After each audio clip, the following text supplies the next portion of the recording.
1972ஆம் ஆண்டு உலக வரலாற்றில் மறக்க முடியாத ஒரு தருணத்தை நாசா நிகழ்த்தியது.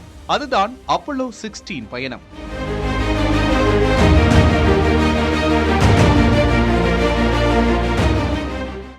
மனிதனை சந்திரனின் மேற்பரப்பில் மீண்டும் நிறுத்திய அந்த பயணத்தில் கலந்து கொண்ட விண்வெளி வீரர்களில் ஒருவரான சார்லஸ் டியூக் அறிவியல் சாதனைக்கு அப்பாற்பட்ட மனித உணர்ச்சியை தொடும் ஒரு நிகழ்வை நிகழ்த்தினார். சந்திரனில் காலடி வைத்தபோது வெறும் கருவிகள் மட்டுமல்லாமல் தான், தனது மனைவி மற்றும் தங்கள் 2 குழந்தைகள் என குடும்பத்தின் ஒரு சிறிய புகைப்படத்தை எடுத்துச் சென்றார்.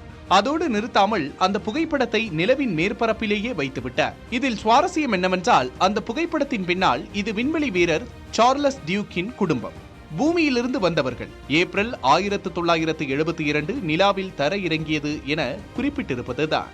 அப்போலோ 16 பயணம் நிலாவின் டெஸ்காட்ஸ் ஹைலாண்ட் பகுதியில் நடந்தது. அங்கேயே இந்த புகைப்படமும் வைக்கப்பட்டது. இன்றும் அந்த புகைப்படம் அங்கேயே இருக்கிறது என்று நாசா ஆவணங்கள் தெரிவிக்கின்றன. ஆனால் அதிக வெப்பநிலை, ரேடியேஷன் தாக்கம் என இவை அனைத்திலும் இந்த புகைப்படம் இன்று பாதிக்கப்படாமல் இருந்திருக்குமா என்றும் ஆராய்ச்சியாளர்கள் கேள்வி எழுப்புகின்றனர். மனிதன் நிலாவை அடைந்தான் என்பது ஒரு வரலாறு. ஆனால் தனது குடும்பத்தையும் அந்த தருணத்தில் சேர்த்து அழைத்துக் கொண்டான் என்பது ஒரு உணர்வுபூர்வமான மகிழ்ச்சி.